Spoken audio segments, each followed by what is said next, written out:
Le vrai faux de l'invité explosif.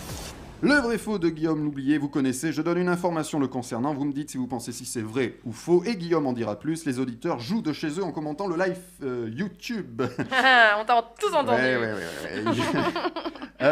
Vrai ou faux, Guillaume a été mis en scène par Shirley et Dino. Je commence par Laura, est-ce que tu dirais vrai ou faux? J'ai envie de dire vrai. Très bien, Gilles, vrai ou Ouais, faux? je dirais aussi. Léa, Bah non, je vais dire faux. très bien. Guillaume, est-ce que tu as été mis en scène par Eh Shirley bien et oui, Dino? j'ai eu cette chance-là, oui, tout à fait, ouais. Alors c'était pour D'accord. quel spectacle? Bah, les Amoureux de Marivaux, c'était une troupe qu'on a créée avec leur fille, Elisa Benizio, mais aussi Bérénice et Valérian. Donc 4 compères on était, et on a tourné ça pendant 3 ans à Paris et en province. C'était juste Festival d'Avignon aussi. magnifique, ouais, Festival d'Avignon. Et puis et voilà, là, en fait, c'est Elisa Benizio qui m'a vu au cours Cochet sur scène à travailler, faire des fables de La Fontaine, parce que c'est la base de l'enseignement là-bas. Et elle m'a dit, voilà, j'ai un projet et tout, c'est Marivaux, les scènes d'amoureux, mais mis en scène par mes parents, et mes parents sont Shirley et Dino. Et voilà, humainement, artistiquement, c'était juste génial, quoi. Donc, belle expérience. Ah bah ouais, magnifique, magnifique. Vrai ou faux, Guillaume a joué devant François Damiens, vous savez, les caméras cachées, le comédien. Oh, je connais Je François commence par Damiens. Léa. J'ai envie de dire vrai. Gilles, Ouais, j'ai envie aussi de dire ouais. Laura, vrai ou faux? Faux. Guillaume, Eh ben non, Ah. non. À ma grande tristesse, ouais, parce que j'adore ce mec. Et en fait, bon, comme on a été mis en scène par Shirley et Dino, on a eu cette chance aussi d'avoir un certain public. Et parmi le public, il y avait des artistes connus. Et on était, on jouait le spectacle. Et je sais pas, au premier rang, moi, je voyais une espèce de silhouette et je me dis, attends, mais c'est François Lambrouille, quoi. C'est François Damien et tout. Et entre deux scènes, je disais ça aux filles et tout. Et puis elles me disaient, ok, mais t'es sûr, machin, ouais. Et puis je dis, bah oui. Et c'est trop bien, c'est trop ouf et tout. Et en fait, à la fin du spectacle, la lumière s'allume. Et pas du c'est tout. pas du tout François Lambrouille. Oh non, la Et- déception. Grave. Bah, un peu, ouais. Enfin, surtout le fou rire parce qu'on s'est regardé comme ça et on s'est dit, bah non. Aucun mais rapport. est-ce qu'il avait une petite ressemblance quand même ou pas du Oui, tout? mais enfin dans le noir. Enfin, Ouais, voilà, mais il faut allumer, le mec il était... avait voilà le crâne et je me suis dit mais c'est François Damien quoi. Au premier rang, et pas du tout. Voilà. Vrai ou faux, Guillaume a été caissier de supermarché et faisait des sketchs aux clients. Je commence par Gilles, tiens, vrai ou faux? Alors je dirais faux. Laura, Ah si, je le sens bien là, ouais. Vrai. Léa, Allez, moi aussi, je dis vrai. Guillaume. Oui, tout à fait. Enfin des sketchs, non, peut-être pas, mais enfin j'ai commencé avec des fables de La Fontaine. Et comme c'était trop bon élève, je me faisais chier aussi, donc je leur ai fait, voilà, je me suis moqué de moi-même et de mon statut de caissier parce que c'était quand même vraiment pour survivre de faire ça et c'était vraiment très pénible et tout. Et je faisais des personnages, quoi. J'ai fait des personnages à tel point que ça m'a mis ça m'a mis dans des situations un peu spéciales, quoi, parce que je me souviens d'un moment où j'avais fait un personnage un peu pas d'handicapé, mais voilà, un garçon un peu simple, et je faisais, voilà, je prenais une bouteille d'eau, et au lieu de la biper normalement, je faisais... Et on est un petit sautement comme ça, elle disait, vous voulez un petit sac et tout ça, mais vraiment, je gardais le personnage du début à la fin, et la femme, donc... mais elle m'avait rien dit, elle m'avait pas ni souri, elle avait cru que c'était vrai, et donc elle m'avait respecté. Et j'ai trouvé ça vraiment très émouvant. Et sauf que je l'avais tenu jusqu'à la fin, et cette dame est revenue plus tard dans le magasin, quelques jours plus tard, et je l'avais pas reconnue, et elle quand elle est passée à ma caisse, elle m'a dit, voilà, je savais bien quand même que c'était un personnage, parce qu'ils allaient pas embaucher ce genre de personnes au supermarché, quoi. Et t'as même, Et fait j'étais très penaud, quoi. croire des clients qu'il y avait un boulanger dans la machine à Oui. pain. Oui, bah oui, parce que la fatigue, parce que j'ai envie de m'amuser. Et il y a deux nanas parce que c'est un magasin qui ouvrait jusqu'à très tard, jusqu'à minuit.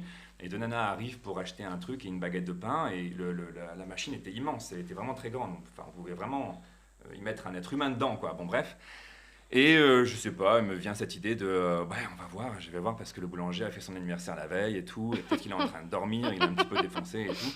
Et elle me croit, je dis, bah, c'est parti quoi. Et donc je vais à la machine à pain et je tape et je fais hey, t'es réveillé et tout. Oh là là. Il y en a qui veulent du pain, machin. Et bah il dit rien puisqu'il y a personne évidemment. Mais donc du coup bah essayez, mettez une pièce, machin. Et ouais, elles ont eu leur baguette. Mais C'est Non, très mais drôle. C'est ouf. C'est drôle. mais oui, c'est très drôle parce que tu te dis mais en fait c'est crédible. Enfin tu peux être crédule, machin. Mais ouais, tu te sens un peu mal à l'aise après quand elles partent parce que tu te dis mais elles ont gardé dans leur petite dans un coin de leur esprit que c'était Il y a vrai. un gars Enfin, dedans. Et voilà. C'est vachement moins fun quand je fais mes courses, moi. Ouais. T'es pas tombé sur Guillaume. Ouais. Vrai ou faux, Guillaume fait du beatbox. Je commence par Léa, tiens. Vrai, et je veux une démonstration. Laura. Faux, et je veux une démonstration. Gilles. Ah, je dirais vrai. Et avec des mots, évidemment. Allez.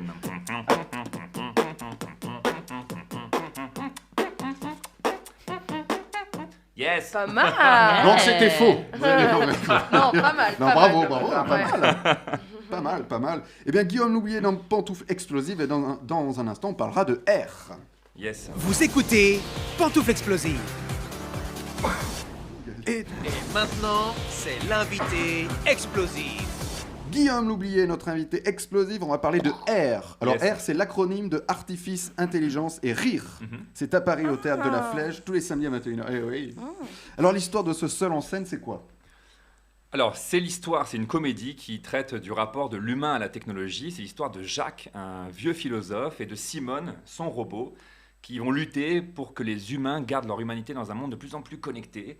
Jacques va faire une démonstration sur l'importance des émotions humaines, et il va faire venir 3 personnages pleins d'émotions, mais complètement déjantés, pour rappeler que la vie est une affaire de passion et pas uniquement de calcul. Seulement, son rival, Pierre, le technoscientifique, va interrompre la démonstration pour parler d'un humain augmenté, l'homme de demain.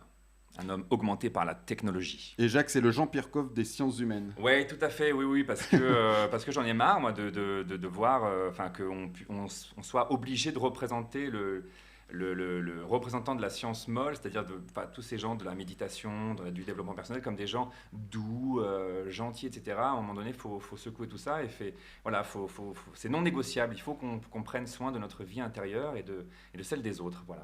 J'ai un petit extrait de R. On ne peut pas supprimer sa vie intérieure. Puis d'ailleurs, alors, il faut surtout pas chercher à le faire. Hein. Tout ce à quoi on résiste persiste. Voilà. Tout ce à quoi on résiste persiste. Carl Gustav Jung, mon coco. Ah, bah c'est pas du genre à écrire un bouquin pour mettre du beurre dans les épinards ou pour frimer sur son nouveau scooter. Hein. C'est ça, mes enfants, la différence entre les auteurs qui disent des choses que les gens ont envie d'entendre et ceux qui disent des choses que les gens ont besoin d'entendre. C'est ainsi que j'ai écrit tous mes bouquins, moi. Et c'est pour cette raison, d'ailleurs, que j'en ai vendu aucun. Pourquoi? Eh bien, parce que ce qu'on a besoin d'entendre, on n'en a pas l'envie.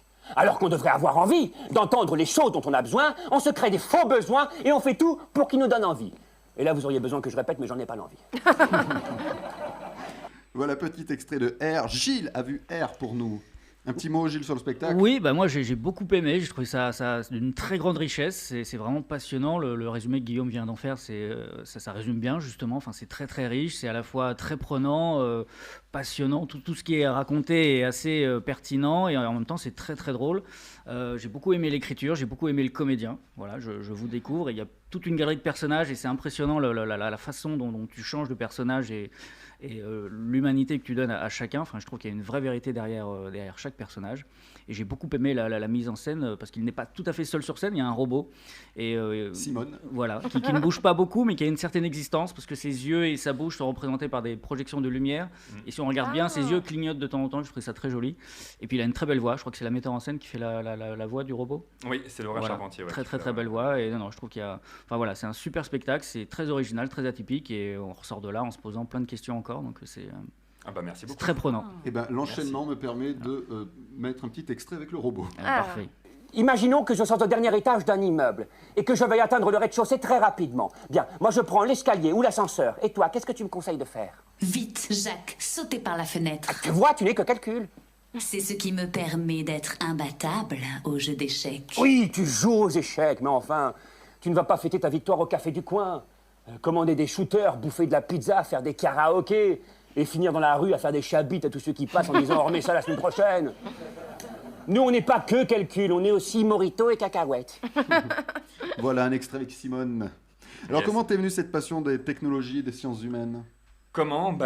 Parce que nous sommes en pleine révolution technologique, la révolution des NBIC, que c'est pas très abordé au théâtre, que ça pose plein de questions et que c'est vraiment le sujet qui doit être abordé dans notre intimité, dans nos salons, parce que va arriver ce moment où peut-être nos enfants vont venir pour nous demander est-ce qu'ils vont pouvoir être autorisés de s'augmenter, de se mettre des puces dans le cerveau pour avoir plus de mémoire, pour faire comme le voisin, etc.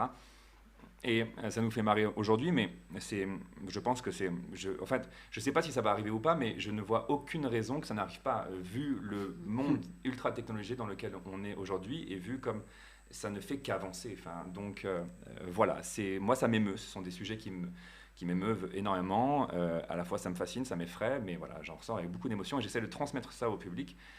Voilà, en essayant de leur donner un maximum de repères pour qu'ils se posent des questions sur ces sujets-là. Voilà. Et alors, il y a des ouvrages et des textes qui t'ont inspiré ou aidé à écrire le spectacle? Oui, totalement, ouais. Des œuvres essentiellement scientifiques ou philosophiques, des gens qui m'ont aiguillé.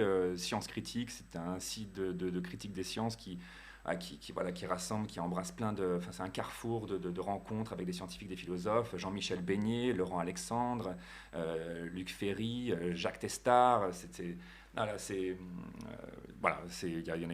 y en a plein effectivement. Et puis en fait, le truc c'est que c'est un sujet ultra controversé, c'est que personne n'est d'accord. Et je ne sais pas si on se mettra d'accord. Enfin, c'est la politique qui doit prendre les devants et s'emparer du sujet pour que les citoyens puissent aussi, à leur tour, réfléchir à cela et puis se créer une espèce de petite réflexion collective et individuelle. Mais c'est que personne n'est d'accord. Je ne sais pas si je vous interrogeais là, vous, autour de la table, si vous seriez pour, contre... qu'on puisse promouvoir ce genre de technologie, qu'on puisse commercialiser des prothèses bioniques ou des dispositifs électroniques qui nous permettraient d'avoir un avantage que la nature ne nous a pas donné, mais que la science peut nous offrir. Ça pose des questions. Qui va pouvoir en profiter? Et puis, est-ce que ça ne va pas créer un monde ultra commercial horrible où on va commercialiser la vie? C'est-à-dire qu'on va pouvoir vivre beaucoup plus longtemps, mais qui va pouvoir vivre plus longtemps? Et puis, d'un autre côté, on peut te répondre que non, mais on le fait déjà. Je veux dire, ceux qui ont accès à la médication, aux médicaments, à des bons soins, etc., ce sont toujours ceux qui ont un maximum de richesse, sauf qu'on passe une étape de plus, c'est la continuité logique de la vie. L'homme, il a toujours utilisé des outils pour prolonger sa force, pour aller au-delà de sa propre, pour dépasser ses propres limites.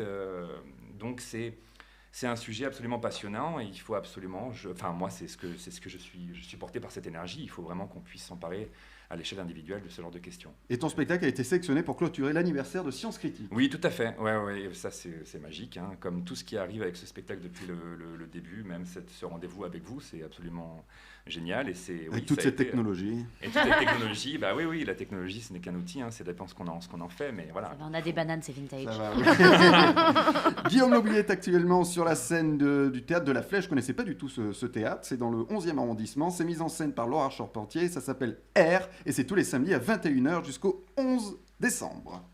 Vous écoutez Pantoufle Explosive. Et maintenant, c'est l'interview explosive. Alors Guillaume, comme ton spectacle parle de technologie, je vais te faire une interview technologie. Tu réponds très vite, tu ne réfléchis pas. Okay. Plutôt Mac ou PC? Mac. Plutôt 3D ou 4e dimension? 4e dimension. Plutôt numérique ou analogique? Numérique. Et enfin, plutôt GAFA ou R? R. Bien sûr, R, un seul en scène de Guillaume Loublier, mise en scène par Laura Charpentier. Théâtre La Flèche, c'est dans le 11e arrondissement. C'est tous les samedis à 21h et c'est jusqu'au 11 décembre. Tout à fait.